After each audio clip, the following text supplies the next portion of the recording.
evening, everybody. Welcome to Friday Night Leisure, the night where we answer the questions, we get into the topics that we don't usually get to during our spiritual conversations here on Restless Heart Media. How are you, Father?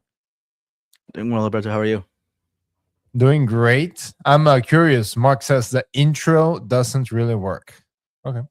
Maybe it was because we went live and we're just awkwardly sitting here before it started playing, but that ended up working out. So as people are starting to log in, Father, we're starting to get into a little bit of the vibe here for Friday Night Leisure. I have my drink ready Oh, look at right you. here. What are you drinking this evening, Alberto? Oh, just nothing fancy, just a little bit of bourbon from an Mm. from an old bottle that I had there. I just poured it straight, and then I added a little bit of splash of water. That's it. Nothing crazy. What are you drinking, Father? Typical old fashioned. So usually on this Friday night streams, while everybody starts to log in and we start getting the questions and so on and so forth, we talk about a few topics that we have prepared ahead of uh, ahead of the night. For today, we said let's talk about a little bit of a recap of the PROCEDAMUS Gala, because I know that we had been talking about it for 4 months, for a while, and then it's one of those things, Father, where we've been talking about it for months, and then okay, it actually is about to happen, and then it actually happens. And I think that, at least in my expectations for the first year and for everything, I think it surpassed really all of my expectations. How about you? Yeah, well, it definitely changed a little bit of my expectations in the sense that, um, I mean, there was quite a large local crowd that show up, and people that I didn't really expect whenever we started this thing. I thought, a lot of Oblate benefactors would fly in. I didn't realize that so many of them lived up north and were, snowed in, so to speak. Um, but then yeah, there was quite a few people. Like I walked into the cocktail hour that we had there, and I didn't know a vast majority of the people, which I thought was great. So I was very happy to see that sort of turnout. Yes, that's true. So I see Lisa. Thank you so much for the question. We will be getting into the questions, but first we just mellow out a little bit. Let people log in. We have about 40 logged in. So Father Calvin Robinson's message to the Gala, Father, was about getting canceled for Christ, Hmm. and he went through all of the different cancellations that he's had. Of course, him being from Britain, they're having a pretty crazy, and we all heard about it during the COVID situation. I think mainly we were hearing a lot of crazy things about Britain, but it's different to hear it from somebody that actually is from there, that actually experienced it, that has been he got canceled by the conservatives over in Britain over pro-life issues, over Islam issues, and all that stuff. And all of that is very similar to what we are seeing even in the United States. And his message is, this country, there's still a lot of freedom in this country, but you need to look to Britain, because what they're doing there, they want to do over here. And we see, like, for example, in the United States, the Conservative Party being very gay friendly, being wanting to be inclusive of all religions, of religions that go against the natural law. And so anyway, so it was very interesting to hear it from his perspective. Buckhall was a master of ceremonies. He shared a lot of really nice stories. And then also one of the speakers, Father, regarding Latin Mass cancellations, regarding, and perhaps some of you all here in the chat tonight, maybe your Latin Mass has been canceled by the bishops. So all of those stories were very interesting, and it drives it home to me because this speaker and we have children of very similar ages, so I can definitely sympathize a lot with. Hey, my family loves the Latin Mass. Now it got taken away, and what does a reaction to that look like? So anyway, just different topics over at the Procedamus Gala. We did have beautiful weather, beautiful Florida weather. Oh, okay. There's a little troll. We're starting to get enough people, Father, to where we are attracting the trolls. I know. That's I was that's look also out for them coming group chat. out. Yes, exactly. We had a troll last on Tuesday. For those that missed the Tuesday show, we had a troll that says account on Twitter. It says account based in Japan, and then logged in out of the United States App Store. So it's somebody there trying to be a little deceptive. I wouldn't be surprised if he. I'm certain I know who this person is. Unfortunately, you know him as well, Father. Mhm. So I wouldn't be surprised if he also gets in the chat tonight. We'll be waiting for him. And we were trying to block him and all these things, but we were unsuccessful. It's not as efficient as YouTube as just blocking people off. But Right. anyway, that was Tuesday. So next year, Father, what are you thinking for next year? I mean, I haven't really talked to. I've gotten some feedback from people. Everybody really loved the 2-hour cocktail hour, because everybody was able to have plenty of time to talk to the people that were there to see. Of course, Father Calvin Robinson was present, and so he got to make the rounds. People got to take pictures with him, that sort of thing, which is really nice. We got to meet many of the people who were sometimes. Some of them were even there just to um, just to chat and meet us, and to discover who we were. There was people that maybe their husbands have met me or have gone to Our Lady of Good Hope or Immaculate Conception, our churches here in Western Florida, but their wives haven't still don't know what to think about us, and so they took their wives, met us, had a conversation, and it was a good time, made a good impression. So it's good to break that ice with a lot of the other traditionalists in the area. So I thought that was a great thing that happened during the cocktail hour. I got also really good feedback based on our meal, because some people said, usually when they go to galas, they have just like white meat, like a chicken or something. But when I was looking at the menu, of course, I'm looking at what I want to eat, right? And so it was either chicken or steak, and I was like, both. um, Yeah. so that was a nice little touch that I think a lot of people enjoyed as well. Yeah, and the MC was great. Father Calvin Robinson's keynote was great. Everybody loved that. And I think that's also part of what also drew a lot of people. We've been taking a lot of hits from sedevacantists online on Twitter for inviting Father Robinson, but Father Robinson didn't talk about the papacy or what his believes in the dogma of the papacy or anything like that. His talk was literally about getting canceled for Christ and how we need to go and take up space and have the courage to speak the truth in public and not fear cancellation. So I thought that was great. It was perfectly on topic, because that's, in being traditionalist Catholic, that's exactly what we're doing. But from our own church, we get canceled. I mean, he was getting canceled for conservative political groups, and also from his own church, the Anglican Church. And he was basically saying, have the courage to do that where you guys are, in the Catholic Church. And so I thought it was very pertinent and very encouraging, and a lot of people loved the fact that Father Calvin Robinson was there. So we're very, very grateful to him for accepting our invitation. And actually, it was more of a request, please. As you know, we don't really, in a sense, have a lot of friends, in the sense that sedevacantists don't care for us. SSPX doesn't really care for us. The Laicity, Ephesus Peers, they don't really care for us. And so we reached out to someone who was actually a friend behind the scenes, and so he was willing to help, and God bless him for helping us out. Oh yeah, and I think that everybody present over at the gala appreciated his message and enjoyed it. And then, of course, on Sunday, the Sunday after the gala, we were at mass over at Our Lady of Good Hope in Pinellas Park, Florida. Mrs. Flatcat had never been to Florida.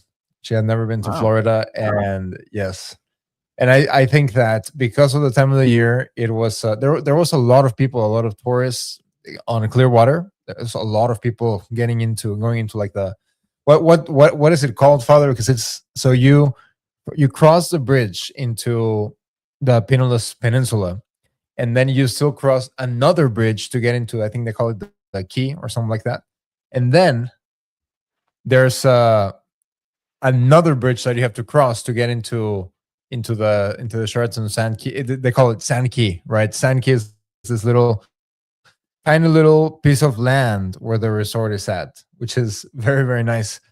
But Mrs. Flatcat was she was blown away. She liked it. She really did like it. Sunny Florida, it's hard to say no. Hard to say no. And then yes, exactly. And then So we were there, and as you mentioned, the cocktail hour, it was just overall wonderful.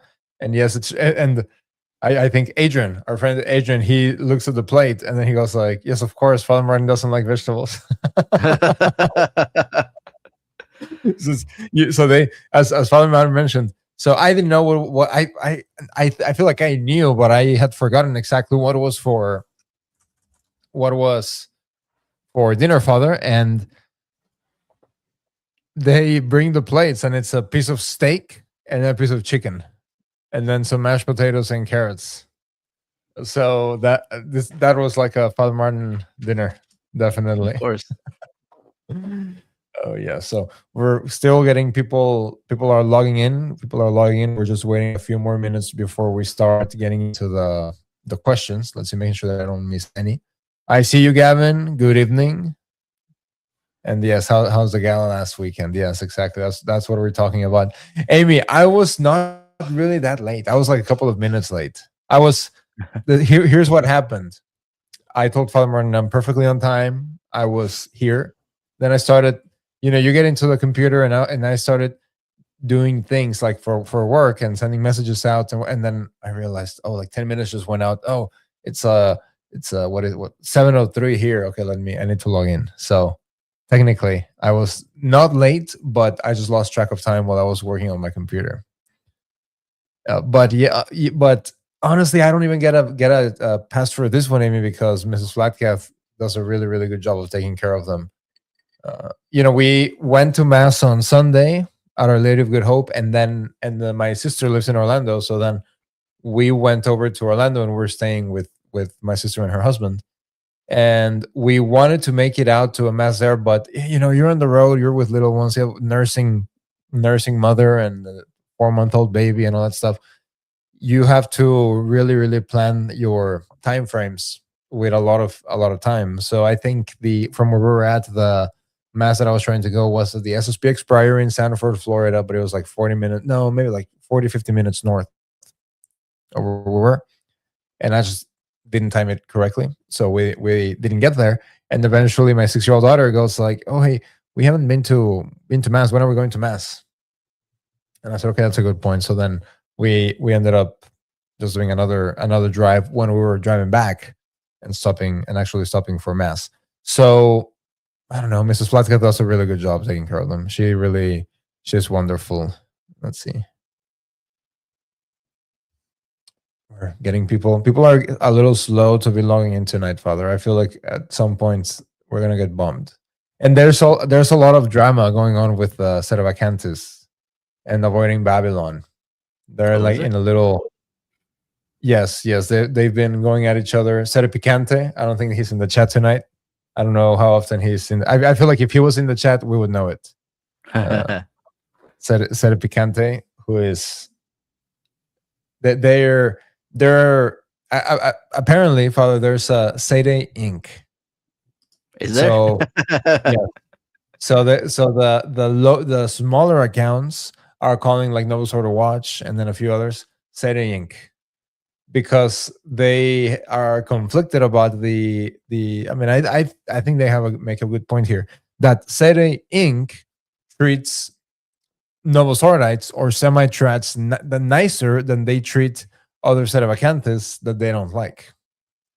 So they have a little online. The small accounts are trying to fight the bigger accounts, the dubbed Sede Inc.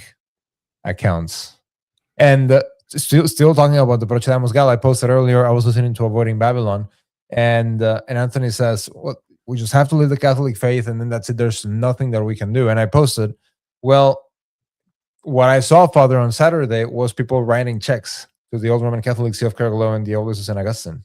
Mm-hmm. So, if we are required to provide monetarily for the church and her pastors, then that it's not like, okay, we're in a crisis, and so then let me not do it. Which, by the way, that reminds us that Restless Heart Media is now monetized.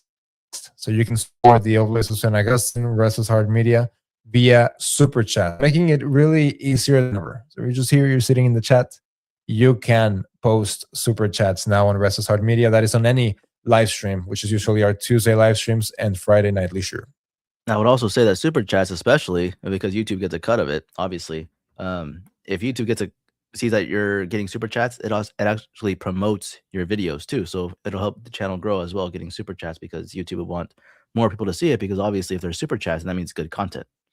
So yeah, definitely helps the channel grow simultaneously. Absolutely. So again, we are here to talk about whatever you guys want to talk about. We are just waiting for more people to log in. Usually it's about more or less a 20-minute mark or 20 to 30-minute mark when everybody finally goes like, okay, Alberto wasn't that late tonight. Okay, let me log in. Waiting for everybody to come in and join our little online party. Friday in Lent. Friday in Lent. Today is the feast of Saint Gabriel of Our Lady of Sorrows. I was going to post, but then I thought, no, I'm not going to do this. Real saint, Saint Gabriel of Our Lady of Sorrows, and then counterfeit Saint Carlo Acutis. I mean, that works. Oh, then let's see. Let's Amy says she's a huge music critic. Okay. But she likes the music in our intro. Very nice. So here's the thing. You can tell by the intros that I make, more or less, because I made a new intro recently for the for our show, Unspoken Issues, the one I have once a month with Bishop Meikle and Father Lafour, a candid conversation with clergy, where we just talk about clerical things, traditional clergy stuff. An intro for that, but it's like very kind of, in a sense, kind of heavy metal, but it's not heavy metal. There's no like electric guitars and distortion or anything. So you can kind of see where my my tastes were back in the day when I was a professional musician. They're either R&B or rock. So that's kind of what comes out in some of these intros. Yeah, exactly. Chris Lopez asks, good evening, Alberto and Father. Will you be doing a live stream during Holy Week? I don't see why not on Tuesday. Do you see a problem on Tuesday? And then Good Friday, we'll see. I mean, the services are in the morning on Good Friday, so we'll see. Well, there's a lot to prepare for Holy Saturday, so we'll see. Yes, that's true. That's true. And we have questions. Maybe we'll look at the 20-minute mark, Father. We can start getting going on the questions. So anyway, but that's a little bit about PROCEDAMUS Gala. Hopefully, those of you that were not able to make it this year are able to make it next year, because here's the thing. This is the reality. So, for example, Buck Hall, they drove the entire family down. Mrs. Flatcat and I ended up driving the whole family. It's not really down, but over. Ended up driving the whole family over to Florida. So once the new date, the date for PROCEDAMUS 2027 gets announced, my recommendation would be to start planning ahead. I understand we all have families. A lot of us have little children and all that. Definitely start planning ahead, because it will only grow from here, Father. The first year is always even though we had a great turnout, but next year's is going to be bigger. And then the following one is going to be bigger and bigger and bigger, because right now, those that understand, Father, that the Prevost Pontificate is Francis II. We are still a small minority. Because thanks to the grifters, people still have a little bit of hope. So what we are going to get as the years go by, he's really not that old. We had a little bit of a reset. Like, I know, for example, right now that some SSPX chapels are having a little bit of infighting because over the consecrations and things like that. And I don't know if maybe you guys in the chat, if anyone attends an SSPX chapel, maybe y'all can let us know a little bit of what's going on there. But that's what I've heard, that there's a little bit of turmoil, because there was a lot of trans that came over during COVID. A lot of the SSPX, CF Caer-Glow, only available options during COVID, so people show up. And then, okay, now the place that you started going to Mass, that you made sort of a spiritual home at, now in the news. Hey, what's going on? Maybe you start reading into issues that you hadn't read before. So anyway, so the Gala continues growing and growing and growing, and then eventually, when it really can only get so big, and then people will realize, hey, how can I not get in anymore? It's like buying season tickets, basically, for the sporting events. That eventually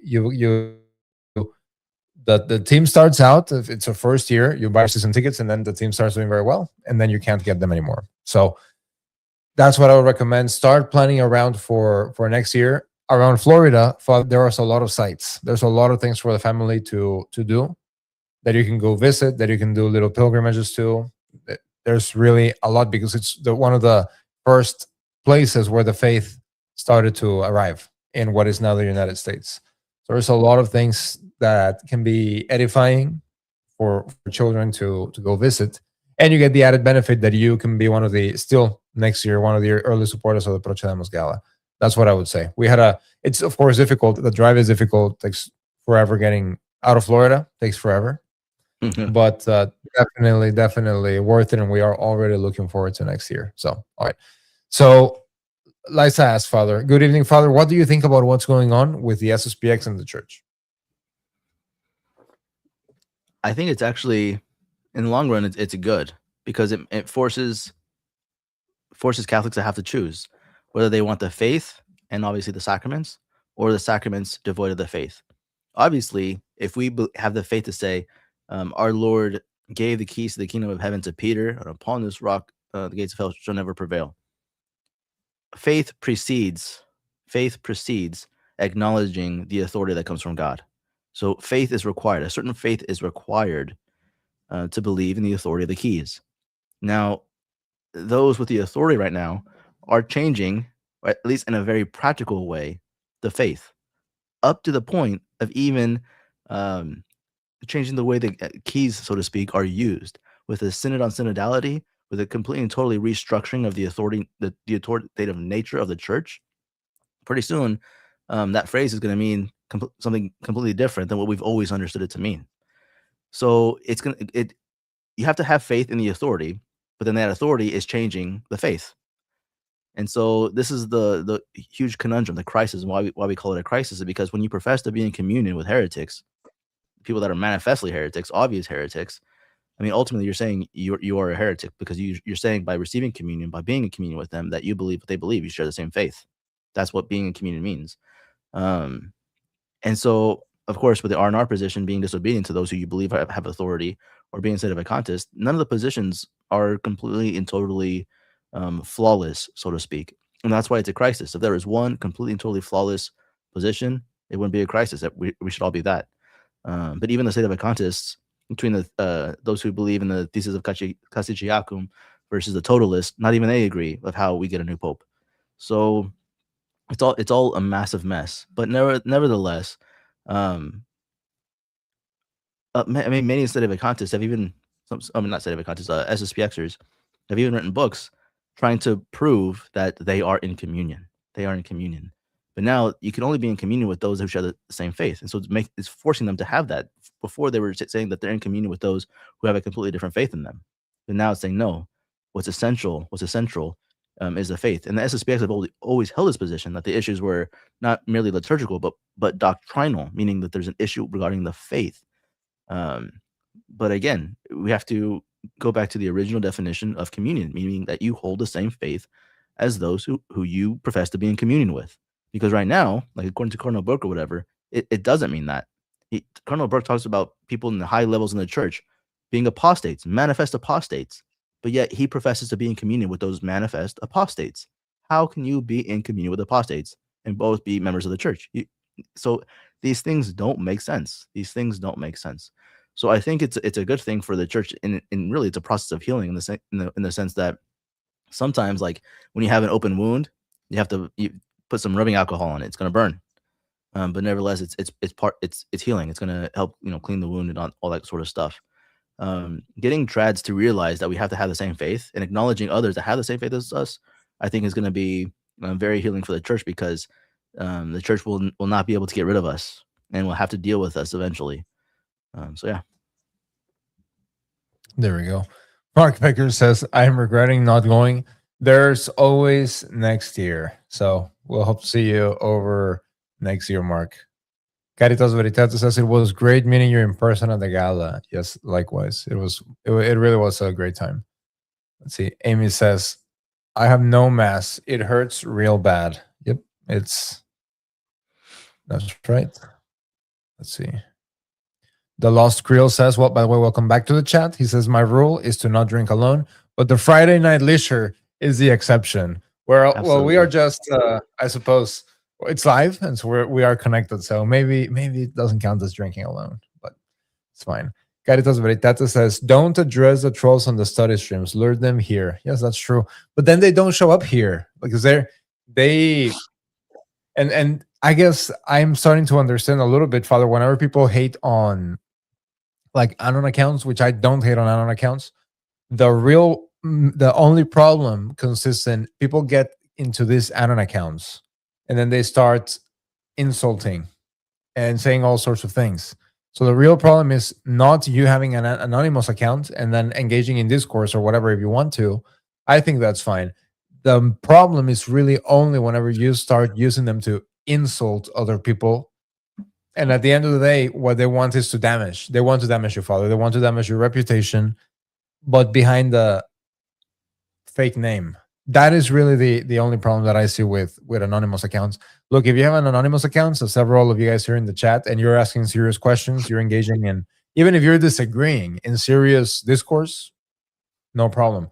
The real problem is with just throwing insults. Like yesterday, actually, there was an Anon account instead of a contest account that was complaining that we invited Father Calvin Robinson to the Gala, to speak at the Gala. But of course, this account, first and foremost, was intentionally deceptive by calling it a conference. Now, a conference and a fundraiser are two different things. Conference and a fundraiser are two different things. A conference, obviously, you are trying to pitch an idea, start an intellectual movement, all this kind of stuff. A Gala, a fundraiser, is to get people to donate money. So there's that. So they were already initially being deceptive. But what the irony is that Father Calvin Robinson gave us his speech, his keynote speech, encouraging people to get canceled for Christ. Meanwhile, get canceled for speaking the truth, to speaking the truth publicly, to get canceled. That's what he was encouraging us all to do. Meanwhile, this Anon account, who thinks he's so brave and full of fortitude, so virtuous, because he proclaims the truth as it is, only does that behind the safety of an Anon account to not get canceled. So to me, that was the ultimate irony, is that people are only brave if they know they're safe. You know, and that's why I don't, in a sense, like a lot of these Anon Sedes, is because they'll tell you the full truth, fine, in a very angry and disrespectful manner, basically calling you an imbecile, an idiot, if you don't agree to be a state of a contest. But then they'll do it only behind the safety of an anonymous account. Only behind the safety of an anonymous account. And so I just kind of had to laugh. Like, dude, you're not as brave as you think you are. Not only that, but he was trying to ask me, have you ever called out Father Robinson for not believing the papacy, that he's going to hell if he's not going, gonna believe in the papacy if he's not Catholic, if he's outside the church? Like, dude, you've obviously never brought anybody into the church. Friendships, sweetness brings more people into the church than shooting bullets at people. Like, obviously I'm not going to be angry at him and like all this kind of stuff. I'll talk to him. I'll encourage him. I'll in a sweet way, someone who's not Catholic, encourage him to reconsider a position, provide some apologetical argument for this. But to just talk like that, it's like, dude, that doesn't work. And no, so these people try to demand you to be something without having the formation of what a priest or even an apologist or anything ought to be. They just go to a Sadie chapel, and for them that's their street cred. So I don't know. So that's really the issue with this anonymous accounts. And Father Martin, you've been canceled. I mean, even after your cancellation from the Novus Ordo, I've been canceled. I mean, in very very small ways. But for example, not getting invited anymore to the rundown, that's like a small cancellation. That's pretty funny. But things like that were, yeah. So it's very very telling. Now at the Gala, Father Calvin Robinson said that he's Catholic. He said it on the stage. He says, "I'm Catholic," and if we can't have like some set of acantists live in a world, Father, where the ideal church only really exists in their head. So they can't understand that some people maybe not understand or be confused about how you will go to hell if you are not a sedevacantis. If but then again, there's multiple types of sedevacantis, totalist, thesis. So how about those? So I don't understand how they think that they are going to get people to agree to the position by just telling people that they're going to hell. Again, it's not even a Protestant versus Catholic discourse. It's getting into the minutiae of this one theological question. Mm-hmm. So anyway, let's see what are the people saying. What is the chat saying? Ranger James says, I'm an atheist and my wife got our kids baptized behind my back. What should I do? Thank her. Pretty simple. Pretty simple. There we go. Caritas Veritatis says Mrs. Flatcath was very lovely. Thank you. Yes, she really is. Let's see. Question. Okay. Scottish, we will only answer this question if you specify, why are you not a totally sedevacantis? Or are you? Why are you not a sedevacantis? Exactly. I mean, so yeah, what is a sedevacantis? You have to be more specific because if you study the early days of sedevacantism, that you have clergy that are totalists and you have clergy that are thesis, and they call each other heretics. Bishop Dolan, rest in peace, he called Bishop Sanborn a tentacle of the Novus Ordo Church. Both are sedevacantis bishops. Which one? So Bishop Dolan said, and then people get really weird when I bring this up. He posted it on the bulletin for Saint Gertrude the Great that the thesis is a tentacle of the Novus Ordo. So he saw that the thesis as the same as the Novus Ordo Church. So, but then online, laymen, Father, they pretend that they're just like, oh, look, are you a sedevacantis? Are you not a sedevacantis? Which type? And then there can be a more inclusive, so to speak, conversation. So let's see. Amy says, I wouldn't go up against Anthony. That's funny. I can't. Yeah, there we go. I don't know what's going on with my mouse here. Yeah, well, I wasn't necessarily going against him. I'm just saying there are things that we can do because, again, just because the church is in crisis doesn't mean that we no longer have the duty to provide for the pastors of the church. So then that becomes a question. So there are things that we can do. This is funny. Veritatis says it's just taking a little while to load. Says you should trademark Oblates Inc. It's coming. Eventually we'll start getting called Oblates Inc. Amy says, speaking of, my son was deployed to Nigeria a few weeks ago. Please pray for him. Prayers. Let's see. Father, is it traditional to have 5 p.m. vigil mass on Holy Saturday?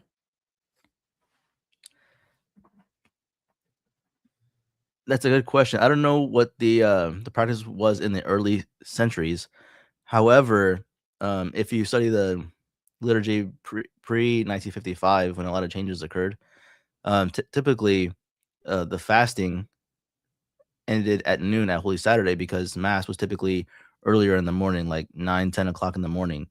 And the mass for the vigil Holy Saturday pre-55 mass ends with the singing of Vespers and the Magnificat. So Vespers is said immediately after, and then all of a sudden the second half of Saturday is Easter. And so that's what it was like before 1955. I think it was Pius XII, who would have thought, who wanted to place it back in the evening and dark again. And so he and all of his liturgical changes, he made a lot of liturgical changes, guys. Like it's like a revolving door spinning so fast. Watch your head, or like turning your fan on in your room and just like putting your head so you're like whacked like every 2 seconds. Pius XII was crazy. And so in one sense, because that's pre-Vatican II, some people will say it's traditional, but it really is not. It was an innovation of Pius XII, which is why especially when it comes to the liturgy. I just don't want to touch anything that Pius XII touched, because Annibale Bugnini, who was the author of the Novus Ordo, was Pius XII's liturgical advisor, and so he was already moving things closer and closer to what he wanted the Novus Ordo to look like. So if you find a vigil mass at 10 a.m., it's probably pre-55. Go to that one. That's what I would say, and that's what we do here at Our Lady of Good Hope. We'll have Holy Saturday at 10 a.m. So, And that's what a lot of people get confused. Wait, why is? But it's a vigil, so why is it being? Why is it in the morning? Well, all right. vigils, all vigil mornings, all vigil masses are in the morning in the whole liturgical year. Right. So that's one of the things the Novus Ordo kind of did. What the correct term for the vigil, what they do on Saturday evening, so that it satisfies the Sunday obligation. They call that a vigil mass, but it's actually an anticipated mass, because they celebrate the mass from Sunday. So it's not a vigil mass; it's an anticipated mass. But of course, the Pope, who started allowing a Saturday evening mass to satisfy the Sunday obligation, was, of course, drumroll please, Pius XII, who allowed Saturday evening masses to satisfy your Sunday obligation. So in one sense, that's traditional too, I guess, because Pius XII did it. There we go. Gavin says, Alberto, I would like to thank you for your recommendation for the correspondence catechism from the sisters. We just received the first lesson yesterday and looking forward to starting it. Yes, very nice. And again, this is from the Sisters of the Society of St. Pius X. For anybody that says, Father, oh, you guys are against the SSPX. Well, look here, we're recommending the catechism program for small children from the Sisters of the Society of St. Pius X.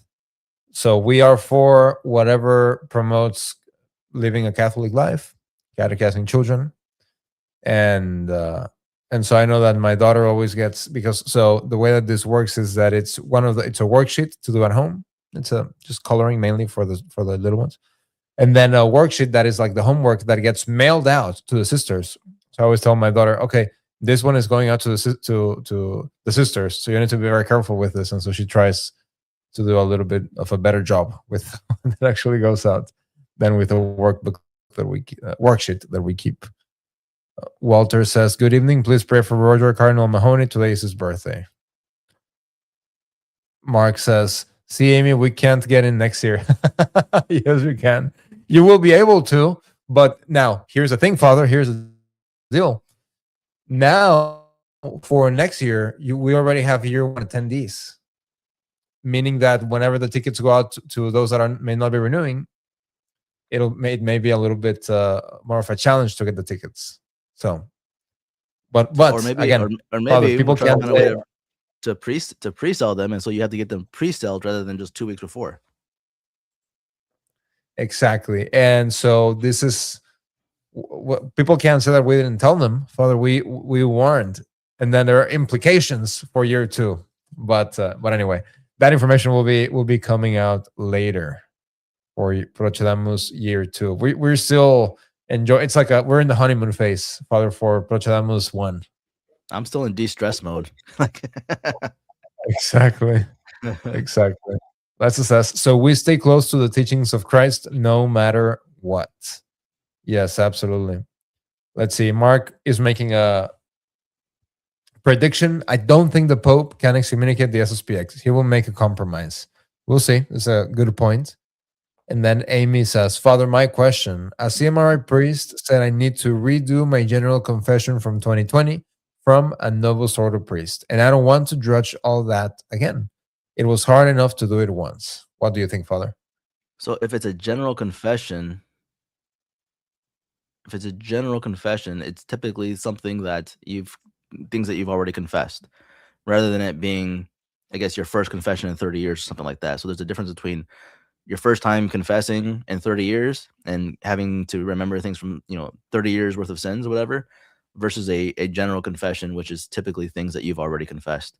And so if you've already confessed them, a general confession is typically just a pious practice. I mean, it's helpful for growth in humility, and also to kind of measure our growth in the interior life and the spiritual life. But you don't need, if it's a general confession as opposed to a first confession in 30 years or something like that, then there's really no need to judge all that up again, so to speak. So yeah, so it just depends what you mean. If you actually mean a general confession versus a first confession in a really long time. I would assume, though, Father, that the CMIR priest probably is coming at it from the standpoint of the Novus Ordo priest not being a valid priest. Probably. And this is actually going to be one of the topics that we're going to discuss on our next episode of Unspoken Issues regarding the conditional ordination or the conditional sacraments, and how to go about this, because I think that this situation confuses a lot of people. But yeah, I mean, if you go to a Sedevacantist conscious priest, but you believe the Novus Ordo sacraments are valid, you're going to get these sorts of instructions, suggestions. But again, this goes back to my understanding of, okay, if the Novus Ordo bishops were evil because they shut down the churches for 3 months in 2020, if our Lord allowed the church to defect and then have invalid sacraments in the vast majority of the world, how is that not also evil? He's only preserving the ordinary means of salvation, the valid sacraments, to only a select few bishops in the entire world.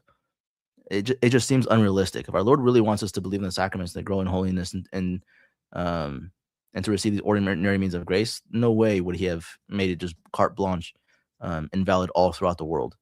There's just no way. So there we go. Gavin, yeah, this one. Gavin asks, what is the English Catholic Church in America? Is it legitimate? So I've done a little bit of research, not too much. From what I understand, it basically comes from the Anglican tradition. So just kind of spin-off groups for other Anglican communions, and it has a particular some sort of mission or apostolate, if you will, to just try to. I don't even really know how to explain it. Of just to collect a bunch of Anglicans, Lutherans, Methodists. That they literally create the ordinaries for all these sorts of things, and they even allow the Novus Ordo. So there's, for the lay people, basically you can have any liturgical expression you want as long as it's not too crazy. But then I guess another part of their mission is to provide faculties or cover for clergy who are being canceled. So that's kind of, again, very little research. I could be wrong, but that's kind of what my understanding is. Now, I mean, are they something like the SSPX or Caer-Glow or anything like that? All I can say is, I mean, well, Caer-Glow, we're specifically not affiliated with anybody else, because all we can do is control our group, right? Our own group. So, yeah, I just, yeah. So what happened was that around the time that Leo XIII said that Anglican orders are null and void, a lot of Anglican clergy went and they got conditionally consecrated and ordained and so on and so forth. So I would assume, Father, that, again, not knowing anything at all about the English Catholic Church in America, they probably have an old Catholic lineage, which is a valid lineage. So they may be valid, but some may believe some weird things. Now, if we go, Father, according to the 1983 Code of Canon Law, then it's fine to receive sacraments from anyone that's a valid priest if you sense a spiritual benefit. Yeah, a spiritual benefit, moral and physical impossibility of going to a Catholic priest. Yep. In the traditional canon law, that's not necessarily preferable. So if a Novus Ordo says, "Oh, you can't receive this or you can't receive that from that priest," they're going against their own canon law. So they're being schismatic to their own professed church. And then if we take into consideration, as you mentioned, there may be some priests that are affiliated with this group or haven't been canceled, but they're Catholic. It's really, I would take it on a case by case basis. Like for example, I wouldn't necessarily, if you have a friend that is a traditional Catholic that knows one of these priests, oh yes, like I know that he's valid and he's legitimate and he's this group, whatever. I wouldn't just be like, oh, affiliated with this group, immediately discard them. I wouldn't.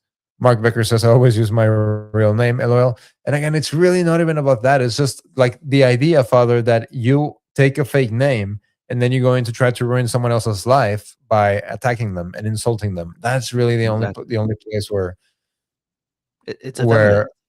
It's effeminate. Yeah, exactly. Diane says it's an honor to be canceled. Yes, and this is precisely the conversation that I was having with Mrs. Flatcat last night. Is that everything that all the difficulties that we have, Father, it's an opportunity from given to us, a grace given to us by Almighty God to be like our blessed Lord Jesus Christ. All right, so we're supposed to answer all the questions, Father. Here we go, Father. Do you offer an Unacum Mass? Oh, this is fun. So I've never once offered an Unicum Mass, but I'll also say I don't want to affiliate myself with cities because they're jerks. I mean, the reality is in that sentence, like I'll say Leo is the Pope. He's wearing white. He's not fooling anybody. But you also have to say that person who you name in the canon is also Orthodox, is an Orthodox Catholic. He actually believes the apostolic faith, and it's quite obvious that he doesn't. So to say that he does is kind of a lie. It's a lie. Plus, I mean, we're not going to be obedient to him in the sense that we're going to preserve the traditional Catholic faith, which is what he wants to change with this whole synod and synodality and everything else. He said from the Loggia that they are the synodal church now. We're the Catholic Church; they're the synodal church. So, I mean, it's just the reality is the battle lines are drawn, and we're going against the man that's wearing white. How this plays out eschatologically, I don't know. But again, Abraham didn't know how God's promise would be fulfilled, that his heirs would be as numerous as the stars in the sky and the sand on the beach, when he was ordered to sacrifice the very son of the promise. Nevertheless, he did what he was told. He did what he knew was, he acted in faith. Anyway, same thing here. I don't know. I don't have all the answers regarding the papacy and how things are to come back. All I know is what the Catholic faith is, that it was revealed by God, and then I have to believe it, profess it, and act accordingly. So that's it. That's what I do.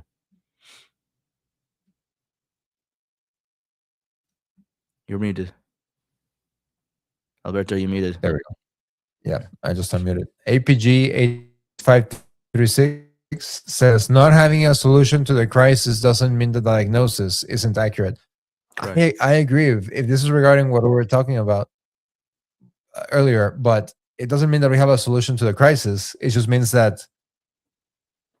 So, okay, so there are two aspects of this. One aspect is the interior life, which is necessary for all of our exterior life. So we can't say, Father, okay, so I'm not going to pray. I'm just going to work like 80 hours a week, make millions, and then just give that money, all that money to the church. That'll be my prayer. That's not how it works. But our exterior life has to be, it's like when you fill up a cup and then you keep its overpours. So what is the way that it fills up? It was with the interior life, and the exterior life is just a manifestation of the interior life. So if we know that we are in the biggest crisis in the history of the church, worse than the Arian crisis, we know that we are being called by Almighty God to great works. But knowing that we are called to do great works, and also knowing that we can't do great works without cultivating an interior life, then to me, that speaks to the level and the magnitude of an interior life that we should aim to have. If we're being asked by Almighty God to do great things, then that can only mean that the interior life must follow and even be greater than any of our exterior. Essentially, that's a long way of saying, Father, that we are being called by Almighty God to be great saints. We hear of all of the saints during the Arian crisis, during the different cross points in the church. Okay, we are that nowadays. That's what we are being called to be now. We don't see it because things are still confusing for a lot of people, and we're like in the middle of the smoke still, even 60, 70 years after. But that's Father crises. For example, the Council of Nicaea didn't immediately fix the Arian crisis. It took hundreds of years. You still had Arians all over. We have in our tradition Saint Hermenegild, who was a martyr for refusing to receive the sacraments from an Arian prelate. So we know that the one world order doesn't have an issue with a Novus Ordo. So we may get to the point, Father, where the Antichrist is making people receive the Novus Ordo sacraments. So anyway, so that is what I mean. that's not saying, okay, we only need to do exterior works, but our interior life needs to follow, which is really all what Restless Heart Media is about. It's about the interior life. And we have to look at both, and we need to recognize all that we're being called in the exterior works, and then realize that even that and more we are being called to for our interior life. That's And so when we say, "Oh, just be Catholic," and there's nothing that we can do about it, Father, I'm sure the Oblates of St. Augustine and the See of Caer-Glow have needs, and you are a mendicant order. The church needs to be supported by us, the faithful. And I told you this in private. I said, "Look, if you're going to be someone that says, 'I'm just going to live a Catholic life,' okay, go ask Father if you can join the Oblates of St. Augustine. You can help do the cooking. You will do the cleaning. You will wash all the linens, prepare everything for mass, and then get a part-time job so you can provide for all of your expenses, or have a benefactor that will provide your expenses." Okay, then there we go. But no, Father, we want our girlfriends, we want our wives, we want our families, we want our family vacations, we want our BMWs, our nice vehicles, and so nice houses with air conditioning, and so on and so forth. Then it's not true that, oh, we just need to live a Catholic life. Okay, then join the monastery. So And that's my response to. Yes, yeah, go no, on. it's the Novus Ordo Church has really emphasized marriage and lay life and saying you can be holy here. It's true that a layperson can get to heaven, but a layperson has to be extremely, extremely, extremely diligent on their own initiative, of renouncing the world. When you enter religious life, I mean, that's the life you have your rule, you have your constitutions. There's many more helps to help you to renounce the world, because that's the life in which you're living. You have your superiors to help you with this. You have your brothers and community to help you with this. But in married life, you just have yourself. So you have to be in one sense a self-starter. If you're not a self-starter and maybe making money for your family or doing housework, these sorts of, if you're not a self-starter and just doing the ordinary duties of life, how much less are you going to be a self-starter and becoming a saint? Really, if you are not a self-starter, you should really strongly consider religious life. Strongly consider religious life if you're not a self-starter, because that may be your only chance. But it's true. We've pitched so much so that just being married in and of itself gets you access to heaven, and that's not the case. Neither is it the case for religious life. Just being a religious doesn't get you into heaven. You have to actually live this state of life. So yeah, if anybody, oh, but Saint Joseph this or that. Yes, well, imagine Saint Joseph had the honor and privilege of providing for our Blessed Lord and Our Lady. Unbelievable. Saint John the Baptist was not married, and he's the example for the religious life. So if we just want to live a Catholic life, and that's because there's no solution to the crisis, there's nothing that we can do. Well, that's sure the early church father didn't think that when they told Saint Hilary, "Hey, we want you to be our bishop. Let's go excommunicate our local bishop because he's an Arian heretic." They could have just said, "Oh, there's no, just give money. Just give your money to the Arian heretic." But it's really not a historical look at the church. So again, you want to just live a Catholic life, fine. Then, in a sense, Father, that's what we are trying to raise our daughters to just live a Catholic life in the religious states.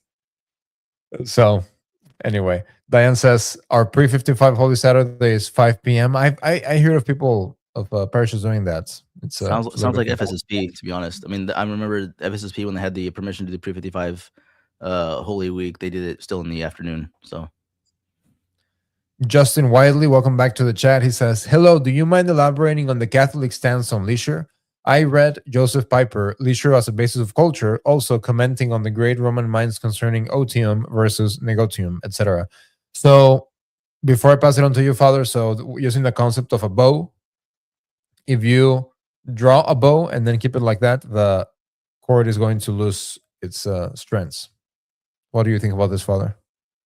I mean, I've skimmed through Joseph Piper's book, and sometimes, I mean, it can be pretty heady in the sense that it's a pretty esoteric or just very philosophical language. But the essence of leisure is the fact that, in contrast to entertainment, entertainment is when you're just scrolling down your iPhone, looking at Facebook, all the reels, that sort of thing, just wasting time, just doing nothing. Leisure is a sort of relaxation that is still edifying. So it's about contemplating things that are not temporal but eternal. Having conversations with friends that edify you, that are about subjects, theology, philosophy, culture, politics, that are truly deeply edifying, that change you, that encourage and inspire virtue. So that is really what leisure, in brevity, in brief, is something that is edifying. This is why we, tailor our conversations here. Friday Night Leisure is the fact that we're talking about things that help edify you guys, and it's not just I don't know, just us doing liturgical dance or whatever. So yeah, that's the essence of what leisure is. I have no idea what otium versus negotium means. I've never come across that phrase. So That's basically leisure versus like business and working. yeah, so that's that. Sometimes leisure can be profitable in the sense that you could always, if your time for leisure is doing sculpture or painting, because it is truly edifying and freeing for you, but ultimately you're producing a product and you can sell it. So, but yeah. I saw somebody posted, Father, like the equivalent in today's money of how much, for example, the Michelangelo was paid for the Sistine Chapel. Whatever you think of the Sistine Chapel in and of the actual results of the actual painting, just speaking about the artistry, how much he was paid like on a yearly basis, and I think people would lose their minds if an artist today got paid like $500,000 to just do their thing. But then again, this is people want a beautiful church, Father, but then when it comes to actually paying for it, people go like, "Oh, that's a lot of money." Thank you for the question, Justin. Derek, and by the way, before we take on this following one, we are running up on our 1 hour. Father, I don't have a problem just continuing on with the questions as long as we get questions. And once we run out of questions, we are out. Derek asks, how do you deal with those who calumniate you as being schismatic or fake priests? It feels like no matter what you say and do, they will assume the worst of you. It's true. You just develop tough skin. You have calluses. Like when I play guitar back in the day, and I touch those screens often, I had calluses on my fingertips.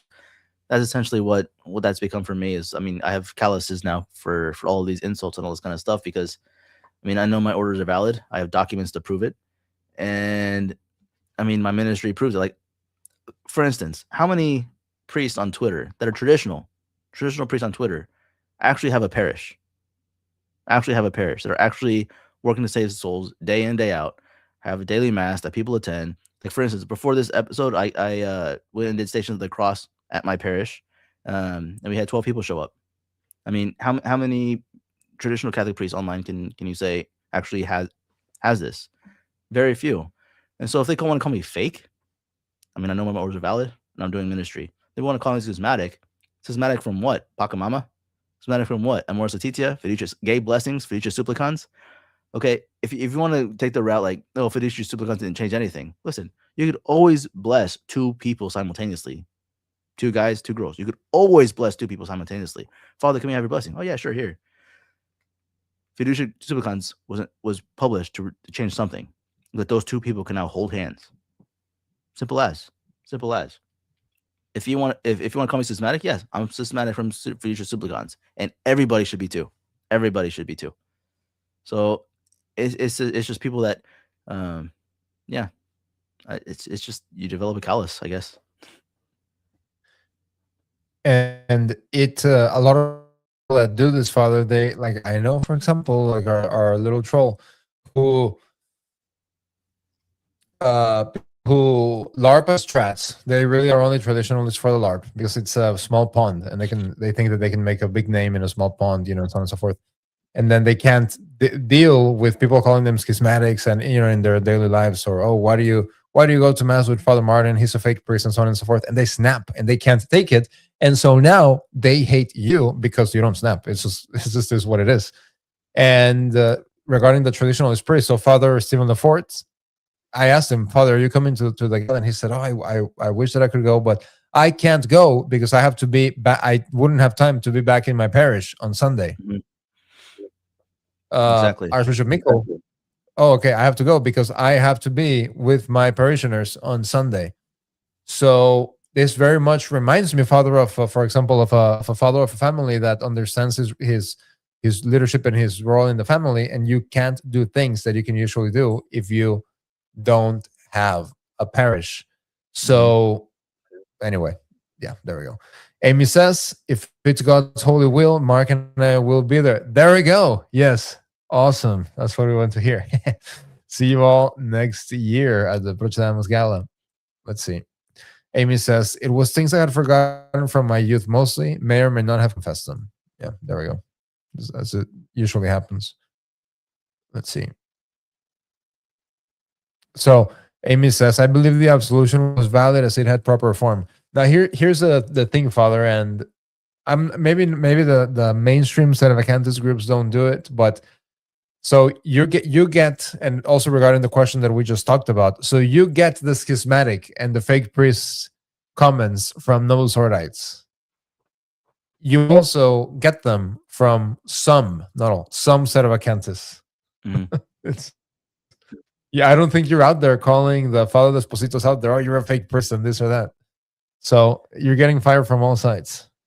And that's, I mean, in one sense, like for instance, this whole Candace Owens thing this past week, right? There was a whole hit job, like people paying accounts to attack specifically Candace Owens. And so I've never watched Candace Owens, but that made me interested. Okay, why does everybody hate Candace Owens? And so one thing that I hope with all these attacks coming from both the left and the right, calling me a fake priest, is the fact that they're scared of me, in a sense. Is that, like, I mean, I have so much content on Restless Heart Media, my sermons, all of the books that we've done, so much content, and not a single one could call me a heretic. Just pull a video, pull a sermon out, call me a heretic, prove it. Just clip something and say, hey, this is heresy. They can't do it. They can't do it. And that's what frightens them. They can't do it. Father, that's a really good point. There's like, so we do Tuesdays and then we do Fridays, at least an hour, and then you have your sermon. So it's about 2.5 hours at least, 2.5 hours of content of you speaking. And I've never seen anybody clip something and then post it and then say, oh, what? Father Martin said something heretical here. 2.5 hours of weekly content. It should be a slam dunk to just go find something heretical and then bringing it up. So yeah, there you go. Chris Lopez, welcome back to the chat. I tapped on it twice. There we go. He says, so during Lent, I'm offering prayers for the conversion and salvation for Arnold Schwarzenegger and Brian Johnson, lead singer of AC/DC, who are born Catholic. Very nice. The Lost Creole says, the society says they used the 1962 missal because Monsignor Lefebvre used it. Could that be considered cultish? So where did I forget now. I forgot where I read that the only reason why Archbishop Lefebvre selected the 1962 missal was because he considered it that it could be seen as more beneficial in his negotiations with Rome. So, I don't know. This is, in my opinion, Father, I think that they use it because it makes some feel a little more obedient. Oh, look, we're not like the set of Acanthus, we're not like this or that. We use the last validly established missal. That's what I've heard from a lot of people. Oh, we're not set of Acanthus. John the 23rd was a real pope, so he promulgated the missal, so it's a valid missal and this or that. So I think it can get a little bit into the cultish. What do you think? Well, cultish is really more about being around a person more so than a missile. I think they wanted to show that they were basically, up in line with the church up until basically John the 23rd and the conciliar period, because obviously the 1962 missal comes from John the 23rd. They wanted to show their fidelity to Rome, their commitment, except for the doctrinal errors in the council. Now, I think I've heard sermons from Bishop Fillet talking about reestablishing the octave of the Epiphany, something that's pre-55, those sorts of things. So I think they're aware of the spiritual fruits of the previous liturgies. They wanted to have something to demonstrate to Rome that they were willing to bend as far as they could regarding the faith, liturgical matters, those sorts of things. Maybe, just maybe, with these consecrations, we might see them relax this a little bit and go more towards pre-55. Who knows? Because obviously they're not about pleasing Rome anymore. If that's the case, then they're just going to do what they think is most beneficial to souls. So we'll see. Exactly. We have nearly 130 watching live here on Restless Heart Media. We're live on X, we're live on YouTube. Thank you so much for spending your Friday night with us. Let's see. What else do we have here? Diane says, I was celebrating to that your children were baptized. Yes, there we go. Gavin says, okay, that makes sense. Thank you. You're welcome, Gavin. Mark says, why doesn't the Pope just sit down with the SSPX and come to an agreement? Well, because they've explained that the SSPX will not compromise on the errors of Vatican II. And Cardinal Tucho Fernandez said that it's not negotiable, that Vatican II cannot be corrected. So now, as to why doesn't the Pope has received Father James Martin as J? So why not receive Father Davide Pagliarani? I think that's a good question. Mark says, my leisure is shooting coyotes. Nice. Mark's getting dogs here. Mark, what part of Iowa are you from? Let's see. Diane says, Father Lefort is giving very good lessons on YouTube channel. So, Father, yes, there's a lot of content from Father. So people should just need to find what is Father Lefort saying that goes against the Catholic faith, and then post it. What is Father Martin saying that goes against the Catholic faith, and just post it.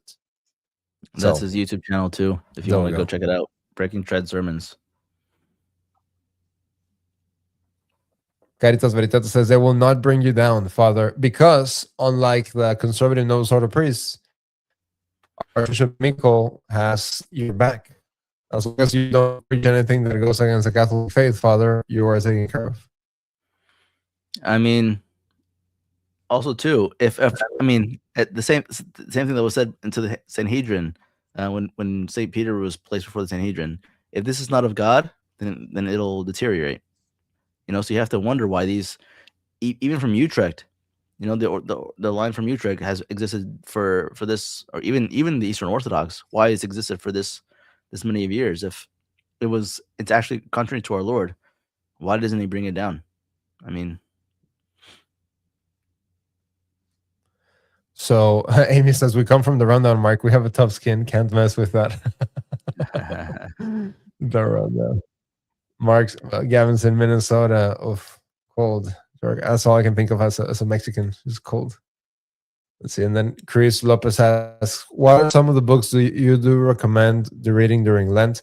I would say the liturgical year. Yes, exactly. Amy just posted. I like Don Prosper's liturgical year Lent series. What do you think, Father?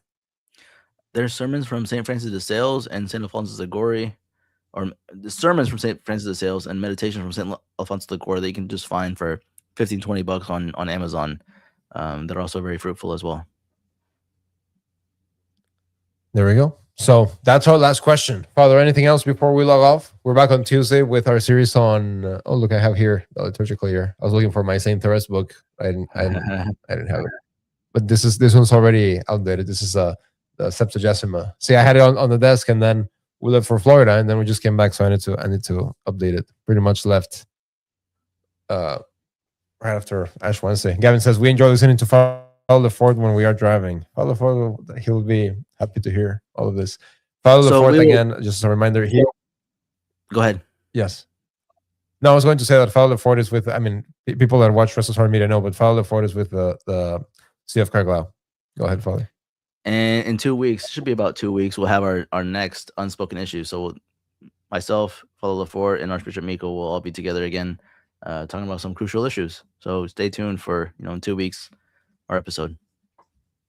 There we go. Thank you all so much for joining us in the chat. Thank you for the questions, and we will see you all on Tuesday. Father, have a good night. God bless.